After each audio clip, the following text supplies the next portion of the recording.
Hello and welcome to the webinar series live on air. This is round two.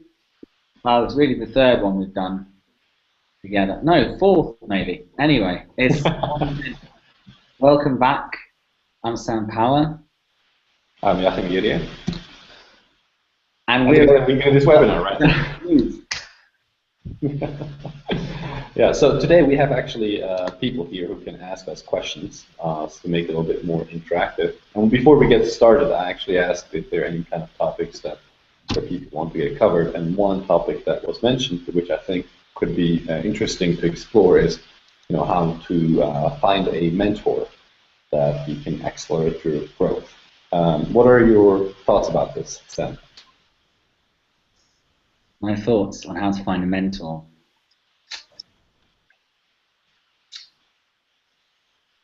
I'd say be discerning with finding a mentor. I think it's a great thing to do. Yes. At the stage you're at, I think there's always someone who's got some understanding of something that can enhance your growth. So I think it's great to do, but don't rush into just finding anyone, and don't fall into the trap of putting people on pedestals. This is something I used to do, and I'm sure you probably did as well. You probably had me on a pedestal one day. Yes. But putting people on pedestals is dangerous, because you start losing faith in your own self and your own sense of empowerment when you start thinking, oh, well, they know this, they're the guru, they're the next this, they're the next teacher. So I think it's always coming from a place of self-confidence in whatever stage you're at, and not giving away your sense of power. Yeah. And then really just use your intuition, really just take your time, do research online, send that intention out to the universe, and you'll start feeling like who resonates, who doesn't, and really be in tune with yourself as you're speaking to someone. Like, what do you feel inside as they're speaking? Do you feel this sense? Do you feel like you're expanding when you're with them? That's a good sign. Mm-hmm. Or do you feel like you're contracting? Is there? What do you feel from them? So, they're my thoughts. What about you? I 100% agree with that, because there's a big danger that you lose yourself, and that's not the purpose of a mentor. It's supposed that you accelerate yourself. In actually finding a mentor, what you said is also, I agree with that. Either like through the internet or books or whatever, or asking for people. Like go to meetups and you can meet people, hang out with them. But I would not necessarily rush it. I would spend some time actually exploring how it is, how that person thinks, how it feels to be with that person. And also, if you really want the person to mentor you, and you have kind of a good feeling, and you ask them questions, act on them. Because on the other side, the mentor is, the motivation is really there when he sees that the person is progressing, is taking on board some of the things that he's suggesting, and trying them out. Because if you're not trying anything out that the mentor suggests, and then you come again with the same question, and he kind of already answered it, it is somewhat demotivating for the person to be that kind of mentor figure. So it's a mutual thing. So one side you have to be sure, but the other side he also wants to be sure that his investment and energy into you as a person is actually worthwhile.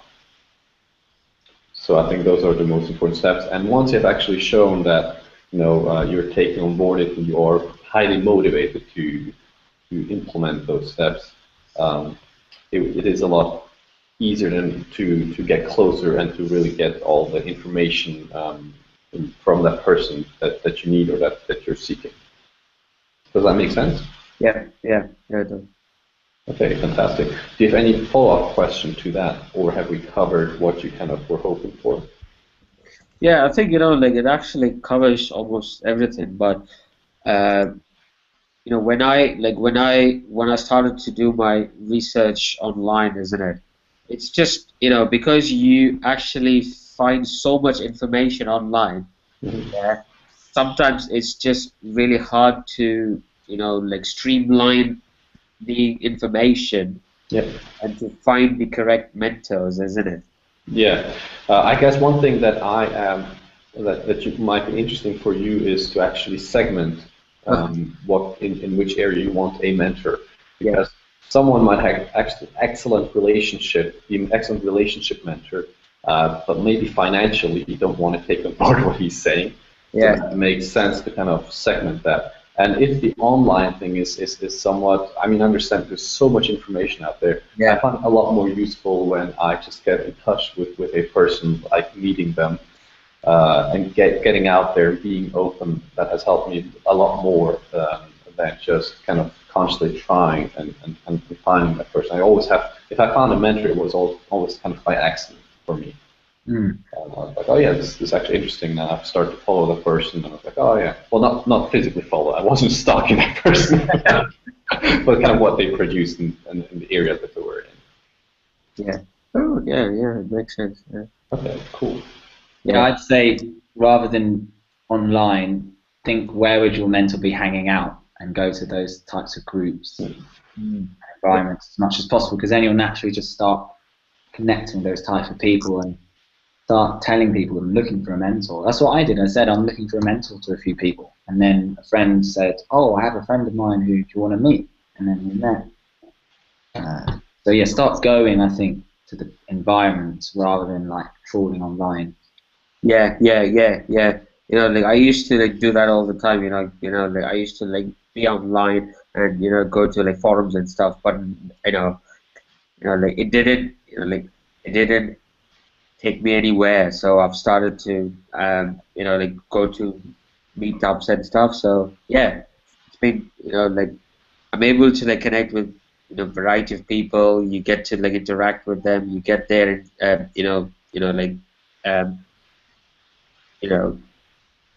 their perspectives as well, isn't it? So yeah, there's always But that's actually something very important that Sam said, is that he asked for it, because when you look at it from like psychology, kind of an experiment that we are all linked together by 6 degrees, maximum 6 degrees of separation. So actually, your mentor is away maximum of or on average 6 steps, six corners away from you.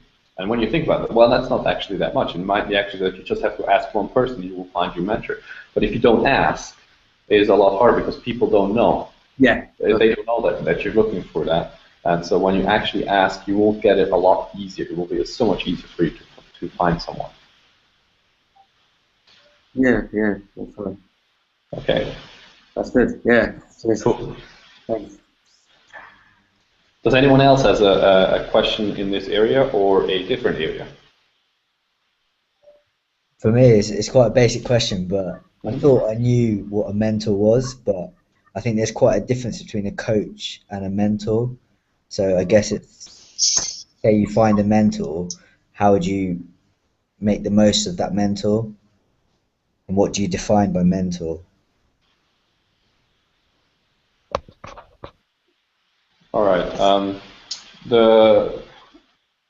I haven't looked up what exactly is the definition of mentor. For me, it is at least quite a loose, not a very tight necessarily bond, but someone who is interested in where the bond can get tighter over time, who has a knowledge that I don't have in the area, who has experienced it.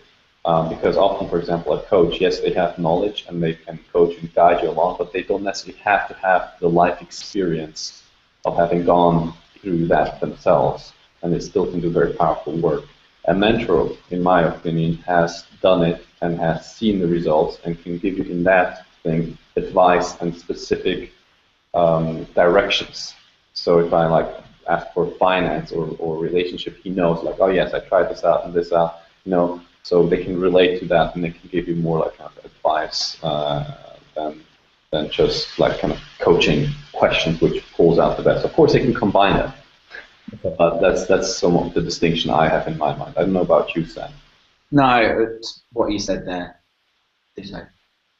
Okay. And the other question that you asked, Peter, was how can you get the most? And I think that's what I mentioned before, is that when you actually show that you're willing and you really want to progress, and you show up to the mentor and you ask them questions, you write it down, you're highly engaged, and you go out and try it, and then you come back with feedback. Because if you don't go out and try it, well, the mentor probably feels like he wasted his time. So go out and try it, and then afterwards come back and give him feedback on that. Or if you've made changes, you can of course share it as well. As Seth said, you want to keep staying in your power, not just blindly. Yeah, exactly. Take action, action, action, action, action. Okay. Don't fall into the trap of giving the mentor, the coach, any responsibility for yourself. Just allow them as like a catalyst, as a fuel, but you are still the captain and completely responsible for what happens. Yep. Yeah. Thanks. You don't want to give the power away. Yeah. Perfect. Any other questions? Maybe there was a pun, but no one laughed.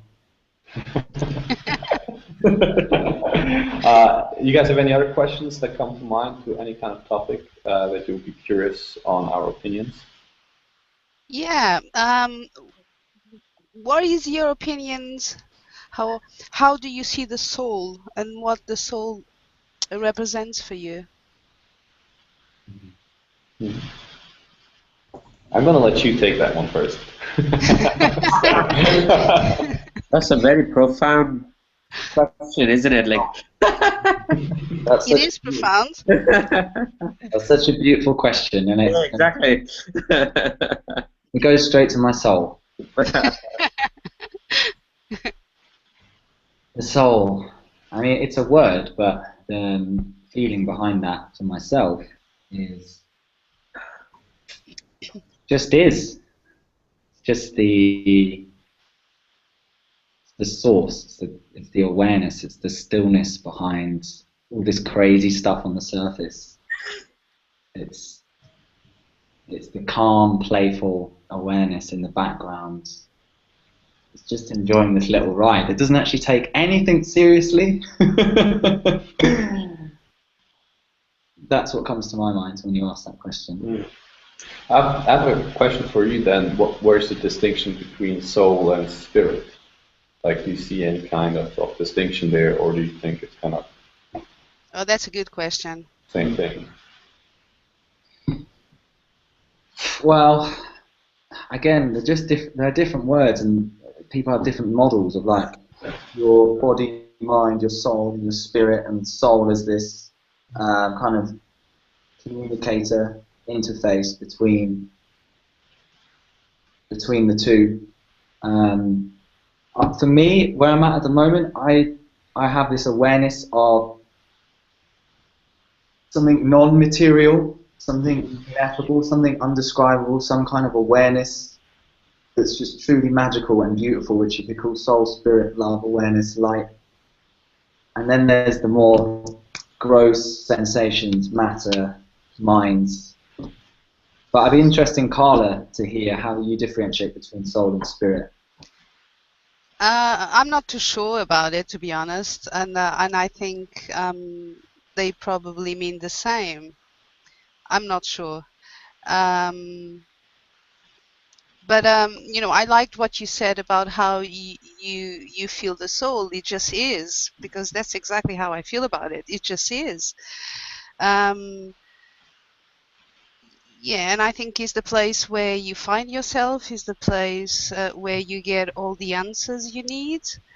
Yeah, and it's a very good place to be and to go once in a while, or if you can, just be there, all the time. Yes. If that's possible. Yeah.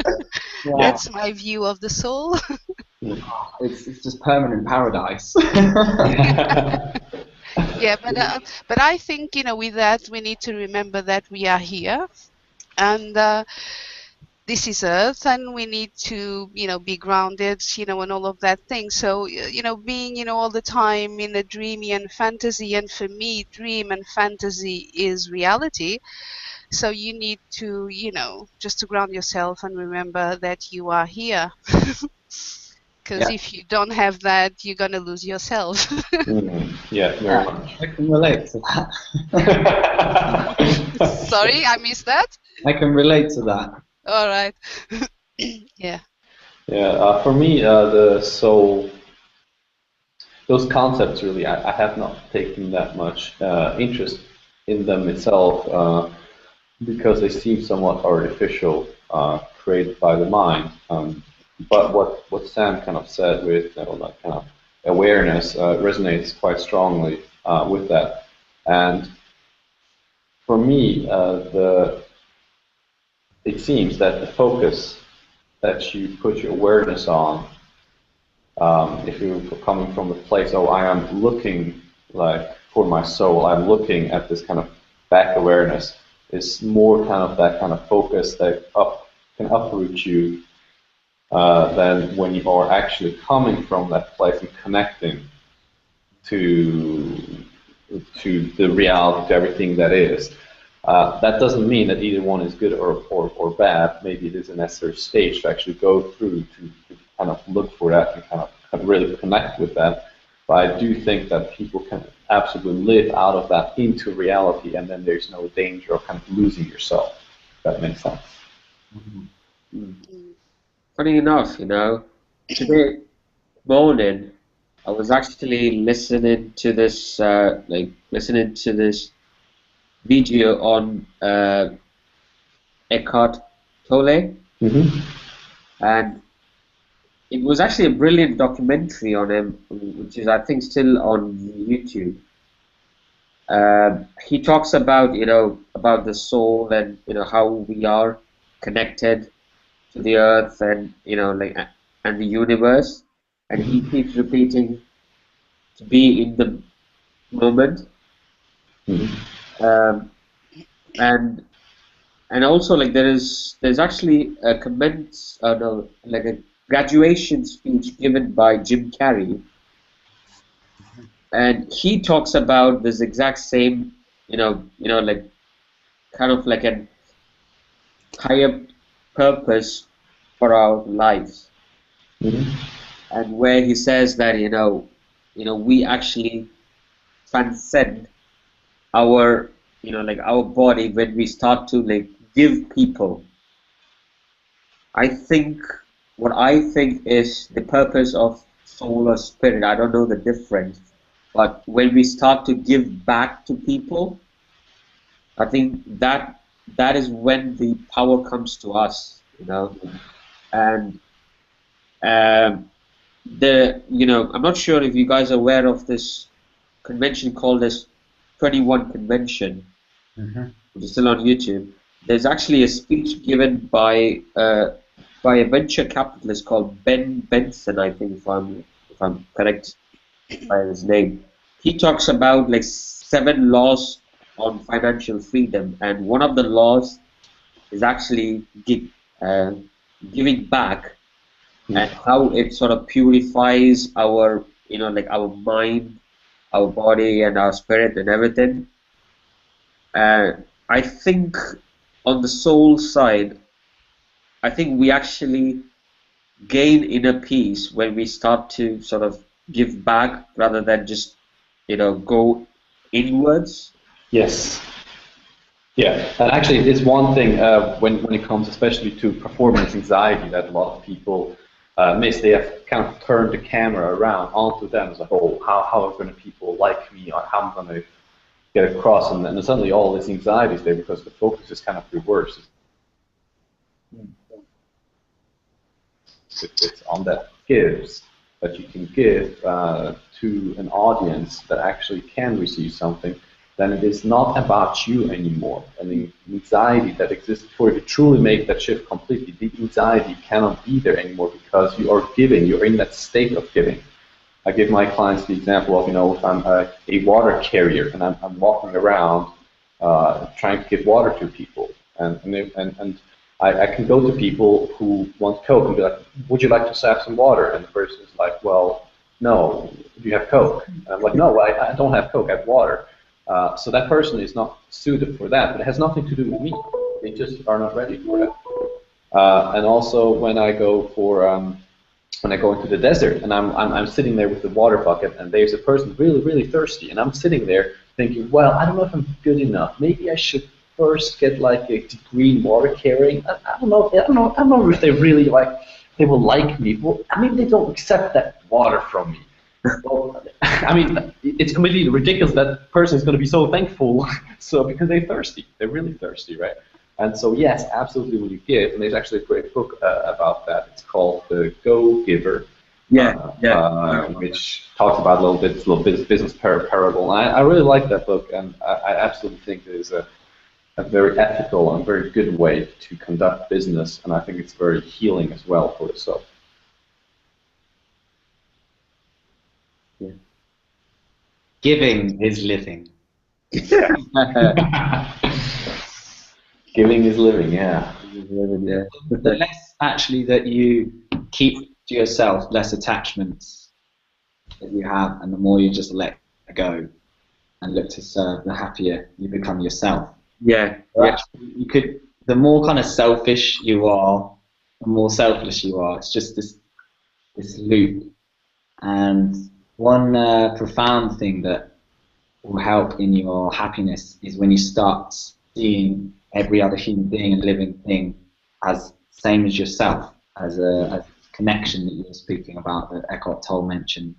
Because then you start to see that actually when you're harming another person, you're harming yourself. When you're helping another person, you're helping yourself. And there's no more me and you anymore, but there's us. There's just one big. And it's beautiful when you start viewing the whole world as just your brothers and sisters.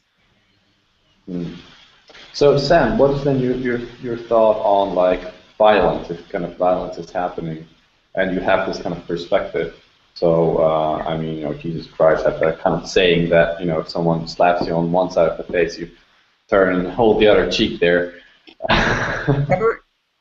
So what is your take on that when you're really truly coming from that place of that you are hurting someone else? So if someone is hurting you, how do you respond to that? Can I also add an additional question as well, because it's kind of related. Sam talked about being universal, isn't it? Like us kind of thing. But I think one of the best books written on power is by Robert Greene. Yeah, that is actually like a completely 180-degree turn from Eckhart Tolle's philosophy, isn't it? So I'm also curious on how you would balance the two, because I do not see as having compassion always, and I don't see the going into a power struggle, where you are actually fighting yourself, isn't it? If you know what I mean, there is always a constant battle between us and them, and sort of, oh well, you are like compassionate being, but sometimes you have to be selfish as well, isn't it? What's your question? So I mean, my question is, how would you, how far can we go with this us mentality now? Us, as in, you mean everyone's connected? Yeah, everyone's connected, because when you don't get the sort of response that you actually want, then you start to question that, then you start to question that everyone's connected philosophy, isn't it? You may do, but you may get to a stage where there's no question about it, and that you understand that if you're showing compassion and love in whatever situation, everyone's going to benefit, because even if someone's being really unkind, you don't benefit by producing a similar vibration of negativity, even though it might be a real, why is this bad? Even though it's so easy to say, outside of the context. It doesn't actually do you any good to prove yourself. This is all patterns of the mind, the need to prove ourselves, to win an argument, to do all these really heavy things. It doesn't actually give you any benefit. That makes sense? Yeah. Yeah, I think, like, it just like comes once you sort of let go, isn't it? And letting go has always been my struggle, so. That's all of us together, mate. All Yeah. brothers and sisters. Yeah. So with your, what was it, your violence question? What was the Yeah. Do I think violence is useful? No, it's not what I'm saying. It's I useful. wouldn't say useful, but Oh. what I'm saying is, like, I don't know, like, once it's just, I wouldn't say, like, like violence, because like I'm in a corporate environment, isn't it? And you are always faced that kind of, like, situations where there is so much office politics, and sometimes you have to play the game, isn't it? And that's where I struggle a lot. I would go, I would be happy to go for compassionate behavior at workplace, but sometimes you just can't, and that's where I just feel like, what the hell is going on with this world? I could be wrong, but I think I'm also in a corporate environment. And I think what Sam is saying is that when you see these struggles going on around you, and yes, it's easy to get wrapped up in it, just to view it all as part of the life and not to get too, upset by it. Is that what you're saying? Just to kind of view it, even if you lose out, just to view it as, okay, that's, I'm not going to get annoyed by that. Is that what you're saying, Sam? Yeah, I mean, the thing is, the whole concept of losing out is only created by the mind, because it creates something to lose in the first place. But when you're connected, let's say, with the soul doesn't give a toss. The soul is just very, very, very, very content, at peace in whatever scenario, and it's the mind identity that creates these things that it needs and expectations. And so then when you go into a situation identified with these needs and expectations that then aren't met, then suddenly you've lost out, because you've created something to then lose. Whereas if you go into every situation with nothing to lose, no attachments, this can take some practice, maybe over some time, to cultivate this mindset, then you've got nothing to lose, you can never be harmed, you're just going around because there's no expectation, you're just this beacon of understanding and love and compassion. Easy to say, but something definitely that can be worked on. And that means that you don't stab yourself, because all you're doing when people are, let's say, not meeting your expectations, it's not them that are actually causing you the harm, it's you and your own mind going, and just turning the knife a little bit. So what you're saying is, when before, if someone else had got something that you wanted, you would have been quite annoyed, whereas now if that happened, say somebody got, I don't know, promotion or something, you could then say, oh, I hope that they do well. For me, I'm just, that's then giving me a different opportunity that I could, or is that just taking it? Yeah, well, why not? I mean, there's no right or wrong. It's just what I'd advocate and encourage is choose an option, a kind option for yourself. So it's not like you should do this or should do that. But the paradigm I have to view the world is just this one big ball of energy. There's different vibrations of energy. Some are light, and some are heavy. Now, I know what I prefer out of the two. I prefer a light reality rather than a heavy one. So I'm more interested in not what I should or shouldn't do, but what reactions, thoughts, feelings, situations, what ones are going to give me a kinder and lighter and more loving reality. Okay. So if I'm in that scenario, is it kinder for myself, let alone the other person, but just for myself, is it kinder for me to go, that bastard, my promotion, is that really kind for myself? Not really, because the sensations it's causing inside, maybe some heaviness in the chest, some elevated heart beating, tightness in the head. So I'm more on the heavy scale of reality.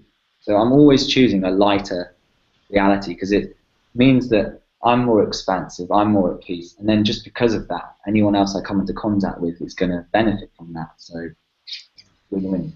Okay. Does that answer the questions? I just want to add on to that a little bit, because one thing that a lot of people struggle with is that kind of choice. Within the moment, there's this feeling, and they don't feel like they have a choice because there's an identification going on with the mind, with the thought, as when you can see that you are the space, and not the object that comes into the space. It is different of how you are interacting with that object coming in. Okay, there's a thought coming in. How are you going to interact with it? How are you opening up? Or are you closing down, locking down? Because a problem really only exists when you lock down around it and you kind of freak out about it. And the energy is kind of trapped, right? So making that shift from being identified with objects and ideas to actually thinking, oh, not just thinking, but actually feeling that you're this expansive space and things are coming in, it gives you that choice that you're talking about, where you can interact a lot more easily with those thoughts and emotions that can arise. That's brilliant. What I do want to ask is when there's actually physical violence, because you said, with kind of the us feeling, so someone is would be physically hurting me, right? How does that kind of us, like this expansion that you talked at the very beginning about, how does that relate to that kind of situation where you're physically getting hurt? Are you, bashing another person, or how do you actually deal with that when you come from that? Oh, it's all us. I'm just, they're just hurting themselves and they're hurting me. But what are you going to do? Well, it depends on what's going on, but obviously move away from the violence as much as possible. That means it's quite obvious, just running away or pinning them down. I don't know how strong I am. You're gonna have to give me some scenarios, like who's attacking me. But whatever it is, just stopping that, obviously, in whatever way. And it's not going to do me any good feeding it mentally with more aggression. That's just going to stab myself even more. Yeah, no, because there's a certain extreme that spiritual people are going to, like saying, I think Byron Katie was something, defense is like the first act of war. Say again? Defense is the first act of war, okay. By Byron Katie. Or when you look, at the whole Jesus figure who, dies at the end at the fucking cross, right? So they're going to a certain extreme with this kind of, the violence is... They're not running away from it. It seems somewhat weird, that kind of perception of, well, yeah, I'm just going to, you slap me, I'm going to hold the other cheek to you so you can slap me again. It's like, all right. But when you look at Gandhi, what he has done with that kind of the protest and actually really saying, I'm not going to use any violence. I'm not making any kind of sense in I think I get what you're getting at. It's interesting because I was just with a client earlier and we were talking about how to deal with when people are essentially verbally being violent. And again, it's about there not being anyone in the first place to take it personally and get hurt. So it's like you're almost this transparent thing, and the energy that they're sending your way, it's like you're not actually resisting it, you're just letting it kind of go through. If that makes sense. All right. Wicked. Has anyone anything to add to that, or any other question that comes up because of that? Or not because of that? Well, I just think that if someone comes, aggressively to you because of this or that, the first thing that comes to my mind is that that person is not on your level of a perception of the world and of perception of yourself. So that person doesn't know. He can't remember that we are all one and we should be all, at peace. That's all I had to add. Muito bom. I like that. Yeah. Yeah, exactly. It's nothing personal whatsoever. Different perception, different vibration. But it doesn't change that there's still something. Well, but that's why we're here, and that's we start doing all these things because we want to change that, and it all starts with you and me. Let's do it. Vamos! Start a love revolution, guys. I love revolutions. Love The revolution of the heart. You see this? Love revolution. Yeah, that's right. Good one.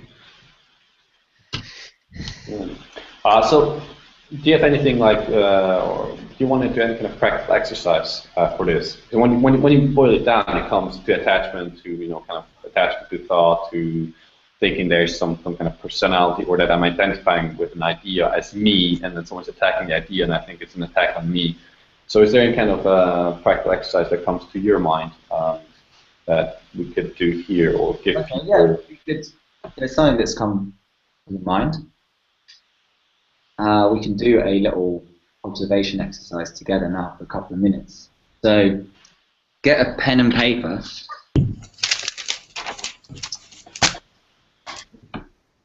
Well, I don't have one. Shit.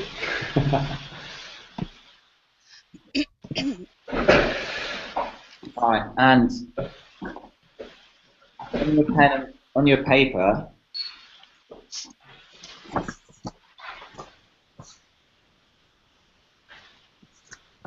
you can do it on your computer, but you're going to have two columns.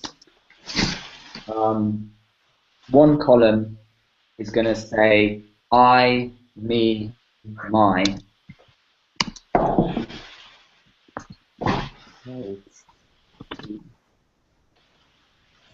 And the other column is non, I, me, mine. Okay, non, I, me. What is the other column? Non, I, me, mine. Not, okay. Yeah, not I, me, mine, non, mine. So for the next 2 minutes, what we're going to do is simply observe the minds, observe our thoughts, and just pay attention every time a thought form comes in that has a sense of me, of I, of this is me, this is Carla, this is Jáchym, this is Ridwan, this is Peter. Something connected to your story, probably a projection of the future or the past. Make a note in the column. Any thought that has a real sense of me. That's me. That's me. And then any thought that comes in that doesn't have a sense of you, there's no sense of self attached to it, put a tick in the other column. Does that make sense? Yep. All right. So I'll start the clock timer. 2 minutes. Starting from now.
Alright, I'll stop here for now.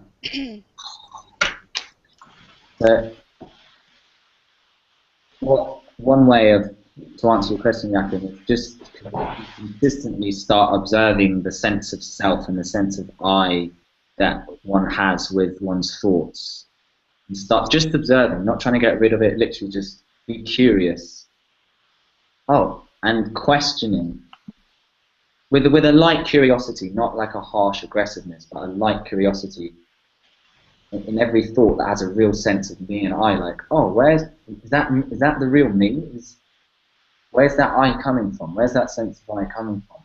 Who is that? Is that me? And just kind of playfully questioning this real sense of I that comes often with our thoughts. So, were there any comments from that exercise from anyone?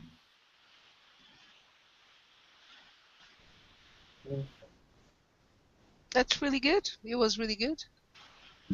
Yeah, I mean, it's a very simple exercise, right? Yeah. So I think it's a very useful exercise to do. So I encourage everyone, every day to take a few moments. It is so good to see. Sorry, it is so good to see how simple things really are very. What's the word? Yeah, it takes you where you need to go. It gives you answers. This is very simple. I like simple things. Sorry. It's actually kind of like meditation, isn't it? Like you tend to get some answers what you are kind of looking for, isn't it? And also, like, you tend to get bored, and then you sort of come up with some brilliant ideas.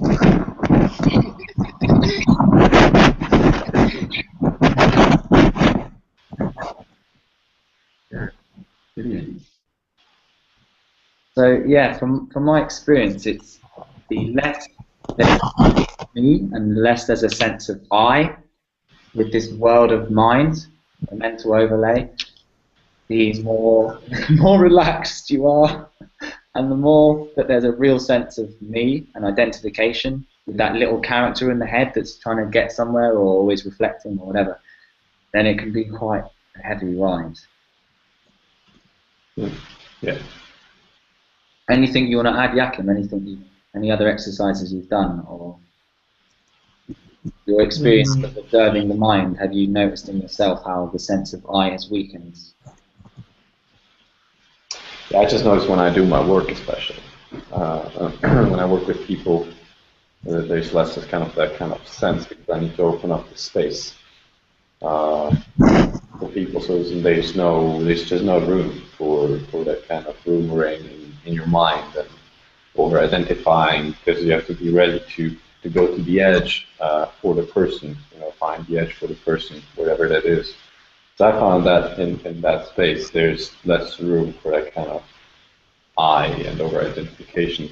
So I think it is, it's inherent in us, really. And I've read the book Waking Up by Sam Harris, who is a neuroscientist, and he quite clearly demonstrates that there's not really any kind of place where there is an I in the first place in the brain, right? So there's no kind of thing, there's like, this is the I got the I, and it's much more like just a connection of neurons. And I found it quite interesting, the exercise that he proposed, where you are doing what you actually also said, inquiring of, well, where is that I? Who is that I? Or thinking, well, how is that experience when I'm not I? Kind of playing around with questions and seeing how that plays out. And the funny thing is that when you actually get into that zone, any kind of worry and fear and anxiety that is there just kind of falls away, because there's nothing that is threatened. And you as an organism, the cells and everything is actually is happy in joy when you don't are in your head stuck. So I have those experiences, and they're quite nice to have. I found a really powerful question when there's been fear, to ask who is it who's scared? Who is it who has this fear? Just back the attention to the who, to the I. And it's not that you're going to find an answer, but it seems to just weaken the identification, like, oh, who is it who's scared? Or is it rather there's just a sensation of fear that's arising in my awareness, but there doesn't have to be someone that's scared? Yeah. Cool. And then you find out you're basically invincible. All right. Has anyone another question, or are we about to wrap up?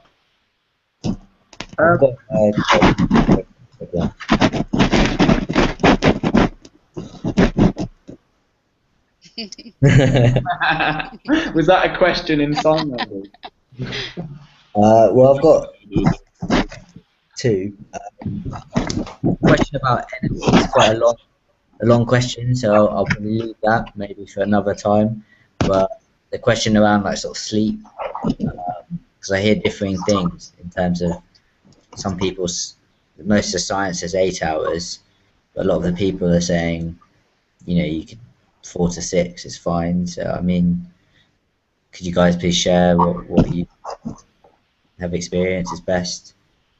I know it's quite individual. Yeah, I personally don't. I'm not a sleep expert. I personally think that following that kind of inner rhythm is very important, that you feel it in your day.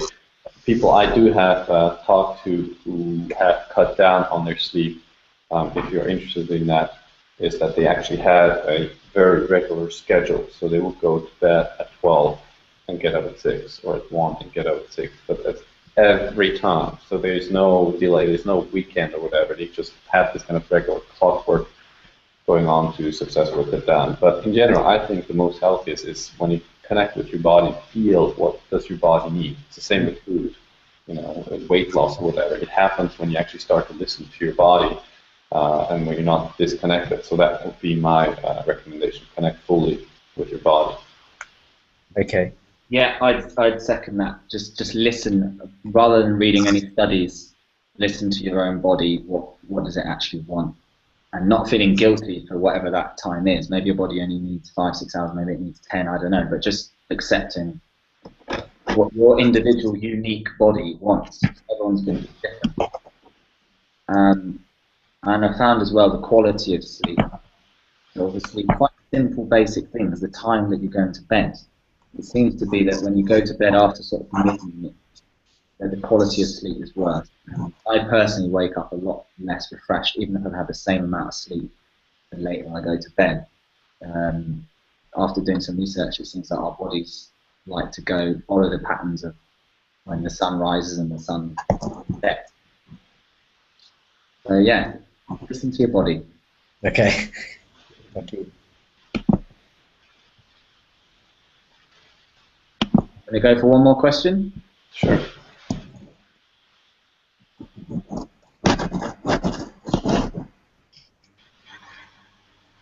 Yeah, I just wanted to make a comment actually. That's all.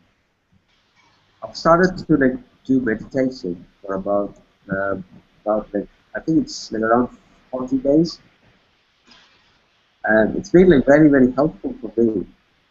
I used to get anxious quite a lot, and it has sort of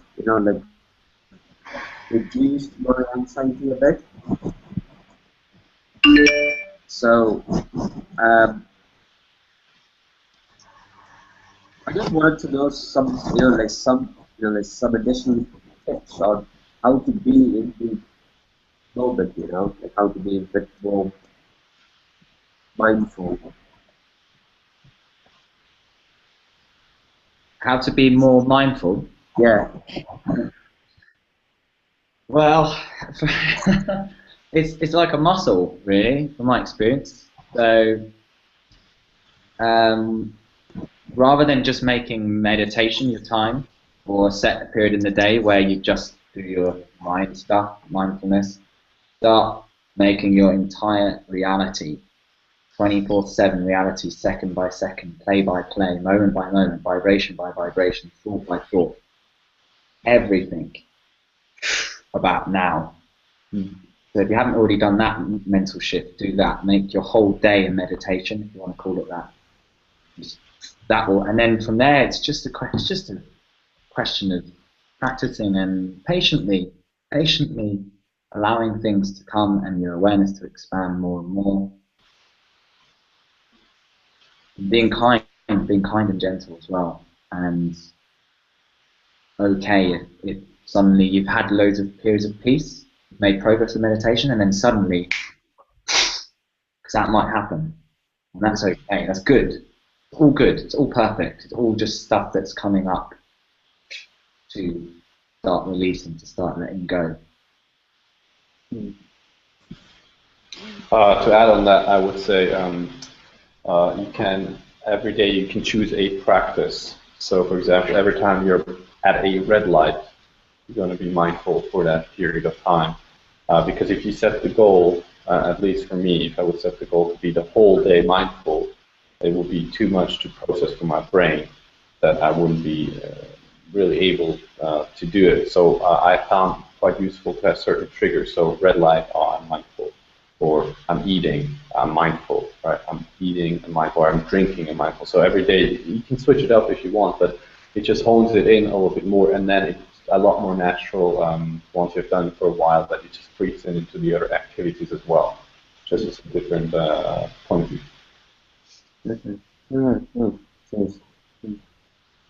I like it. Put mindful signposts during the day. Your shower. Yeah. Your coffee breaks. Every time you go to drive, you can just start staggering them in. Yeah. Yeah, makes sense. But have fun with it. Yeah, definitely. Yeah. Beautiful. All right. That's it then. Yeah. Thank you very much for coming. I had a wonderful time. Thanks, guys. Thank you, guys. Thank you. Thanks, Carla, Peter, Ridwan, Jáchym, and myself. Yeah. May we all continue the love movement together. So keep spreading these ideas of love, of lightness out to the world. Be shining examples of the highest truth that lies within you. That was beautiful, Sam. See you later, guys. Wow. Yeah. See you. Bye. Bye.